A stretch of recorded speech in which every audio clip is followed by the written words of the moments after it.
ఆయన కుటుంబాన్ని, నన్ను, నా బిడ్డలను హక్కును చేర్చుకున్న ప్రతి హృదయానికి 2 చేతులెత్తి మనఃపూర్వకంగా నమస్కరించుకుంటున్నా మిమ్మల్ని అందరికీ కూడా.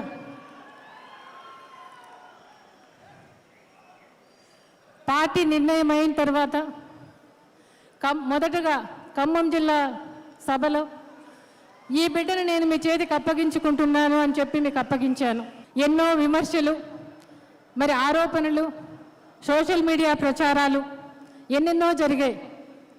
షర్మిలమ్మని టార్గెట్గా అధికార పార్టీ వ్యూహమైన మరి రాష్ట్ర కాంగ్రెస్ అధ్యక్షుడి మార్పు వరకు జరిగిన ప్రతి సంగతి కూడా మీ కళ్ళ ముందే జరిగిందని కూడా మీకు అందరికీ తెలియజెప్పుకుంటున్నా.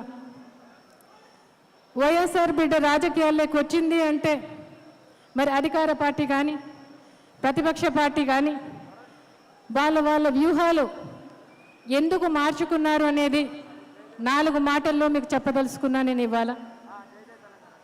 ఓ నాయకుడు అంటే ఎలా ఉండాలి అంటే వైఎస్ఆర్ని చూసి నేర్చుకోవాల్సిందే. ఆయనను విమర్శించే పార్టీల నాయకుల వాళ్ళు కూడా కెమెరాల ముందు కానీ మైకుల ముందు కానీ చెప్పకపోవచ్చు, కానీ తమ ఆంతరంగిలకు ముందర రాజశేఖర రెడ్డి గారిని నాయకుడిగా అంగీకరించాల్సిందే. శత్రువులైనా ప్రత్యర్థులైనా ఎవరైనా కూడా రాజశేఖర రెడ్డి గారిని ఒప్పుకోవాల్సిందే. అది ఆయన నిండైన వ్యక్తిత్వం, గొప్ప వ్యక్తిత్వం అని కూడా చెప్తా నేను.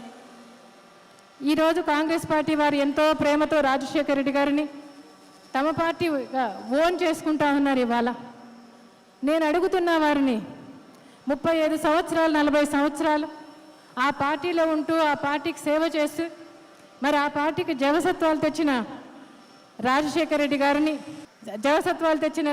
రెడ్డి గారిని మరి అదేవిధంగా ఆయన సీఎం అయిన తర్వాత ఆయన్ను, ఆయన పరిపాలన విధానాలను అన్నిటి కూడా రోల్ మోడల్గా తీసుకోవాలని చెప్పిన వీరు ఆయన పోయిన తర్వాత కొన్ని నెలల తర్వాతనే మరి ఆయన గురించి ఎఫ్ఐఆర్లో దోషిగా ఎందుకు పెట్టారు అని అడుగుతున్న కాంగ్రెస్ పార్టీ వారిని. అంతేకాకుండా మరి ఆయన కుటుంబాన్ని రోడ్డు మీదకి తెచ్చింది మీరు కాదా అని అడుగుతున్నాను ఇవాళ. ఇదంతా లోకమెరిగిన జగమెరిగిన సత్యం అని కూడా మీకందరికీ కూడా తెలిసిందే.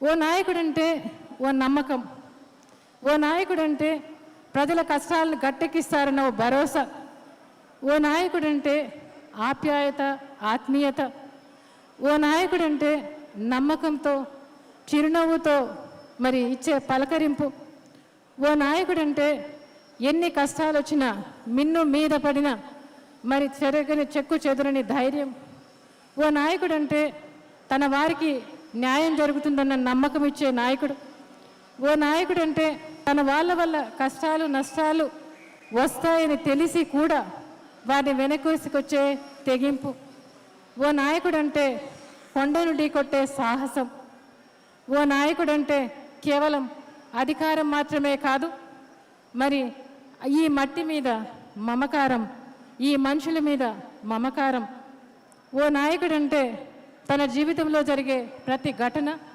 నిజాయితీతో ప్రేమతో నింపుకొని తన వారితో సాగే గమనమే ఓ నాయకుడి లక్ష్యం.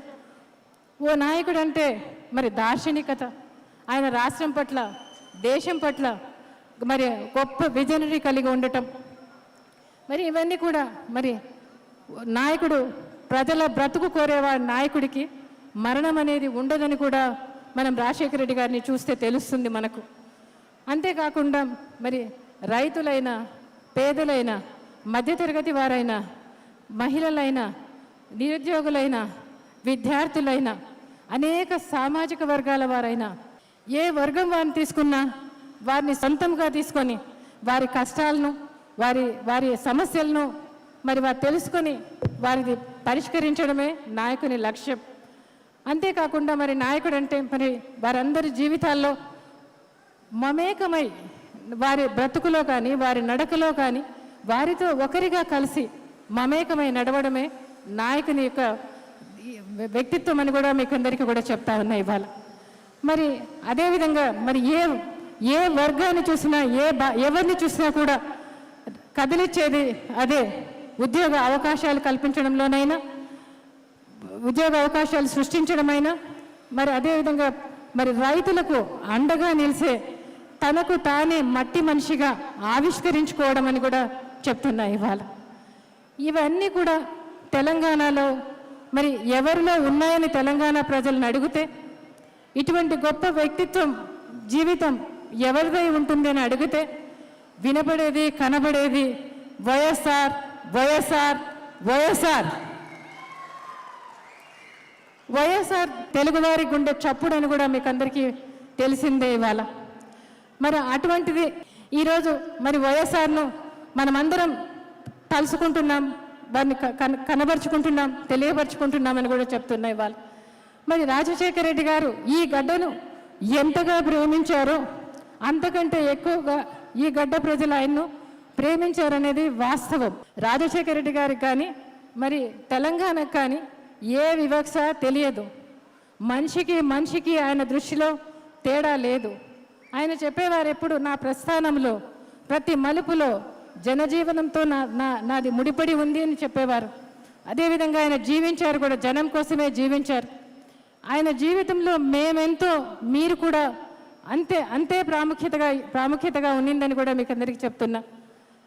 అదేవిధంగా చెప్పాలంటే మరి రాజశేఖర రెడ్డి గారిని ఆయన సీఎం అయిన తర్వాత సంక్షేమంలో కానీ, జలయజ్ఞంలో కానీ, అభివృద్ధిలో కానీ ఈ ప్రాంతానికే పెద్దపీట వేశారనేది కూడా నిర్విధాంశం. ఎవరూ దాన్ని లేదు అని చెప్పలేనది ఉంటుంది. మరి అదేవిధంగా మరి ఆయన చనిపోయిన తర్వాత ఈ తెలంగాణ గడ్డ ప్రజలే ఆయన కోసం, ఆయన లేడు అన్నప్పుడు పరితపించిన గుండెలు ఈ ప్రాంతంలోనే ఎక్కువ అని కూడా చెప్తున్నా. ఆయన కోసం చనిపోయిన వారు కూడా ఎక్కువని కూడా మీకు చెప్తున్నా.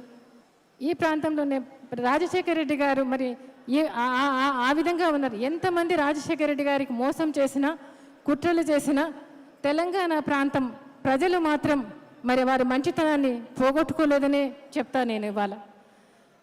రాజశేఖర రెడ్డి గారు కల్మషం లేని మనిషి, మరి ఆయన స్వచ్ఛమైన మనసు, స్వచ్ఛమైన తెలంగాణ బంగారు స్వర్ణమయం కావాలని ఆయన అభిమతం అని కూడా చెప్తున్నా మీకు. తెలంగాణ గొప్పగా ప్రగతి సాధించాలని, సస్యశ్యామలంగా అన్నపూర్ణగా తెలంగాణ కలకలలాడాలని ఆయన కళ, ఆయన డ్రీమ్. చెప్పేవారు ఎప్పుడు కూడా, నేను ఈ ప్రాజెక్టులన్నీ పూర్తి చేయగలిగే ప్రతి ఎకరా పొల పంట పండినప్పుడు నా జీవితం ధన్యత అవుతుందని కూడా చెప్పేవారు. అదేవిధంగా ఈరోజు మరి ఎన్ని విషయాలైనా కూడా వివాదాల్లోకి తీసుకురావచ్చు, కానీ ప్రాంతంలో అన్ని విషయాల్లోనైనా మరి మమకారం విషయంలోనైనా ఆ రోజున అభివృద్ధి, సంక్షేమం, నీటిపారుదల ప్రాజెక్టులపై దృష్టి పెట్టడమైనా అన్నిటి మీద ఖర్చు పెట్టడంలో వైఎస్ఆర్కు సాటి లేరు అని కూడా మీకు అందరికీ కూడా చెప్తున్నా. 2004 నాటికి మరి పల్లె సర్వనాశనమైన పల్లెకు జీవం తెచ్చింది ఎవరు అంటే కేవలం మహానేత మాత్రమే అని కూడా చెప్తా. బంగారు తెలంగాణ సాధ్యం కావాలంటే ఈ గడ్డ మీద పుట్టిన ప్రజలు, బిడ్డలు వారందరికీ బంగారు భవిష్యత్ ఇచ్చినప్పుడు మాత్రమే మరి ఆ రోజు మనం బంగారు తెలంగాణ చేసుకోవడం సాధ్యమవుతుందన్నారు. కానీ మనందరి దురదృష్టం, మరి రాజశేఖర రెడ్డి గారు మన మధ్య నుంచి వెళ్ళిపోయిన తర్వాత ఆయన మొదలుపెట్టిన ప్రాజెక్టులు ఈరోజు కూడా పూర్తి చేసిన పాపాన పోలేదు. కానీ మనందరి దురదృష్టం అని కూడా మీకు అందరికీ చెప్తున్నా, ఆయన కళ అసంపూర్ణంగానే మిగిలిపోయిందని కూడా చెప్తున్నా. ఒకటైతే నేను గట్టిగా చెప్తున్నా, గర్వంగా చెప్తున్నా, వైఎస్ఆర్ రక్తంలో మరి నమ్మకం, విశ్వసనీయత ఒక భాగం అని కూడా చెప్తున్నా. ఆ రక్తంతో పాటు ఆయన హావభావాలు, ఆయన ఆత్మీయత ప్రతిదీ కూడా పునికి పుచ్చుకున్న బిడ్డలు జగన్ బాబు, షర్మిలమ్మ అని కూడా మీకు అందరికీ చెప్తున్నా.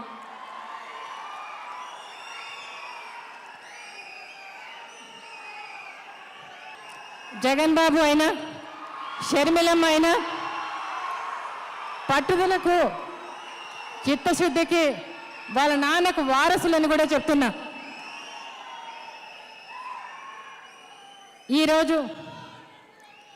ఈరోజు వారిద్దరు కూడా వేరువేరు రాష్ట్రాలకు ప్రతినిధులు, వేరువేరు రాష్ట్రాలకు ఈరోజు వారు ప్రతినిధులు, వేరువేరు పార్టీలకు, వేరువేరు ప్రయోజనాలకు వారు ప్రతినిధులుగా ఉన్నారు. ఇవాళ ఇలాంటి పరిస్థితి మరి ఊహించలేదు ఎవరం కూడా ఇలాంటి పరిస్థితి వస్తుందని.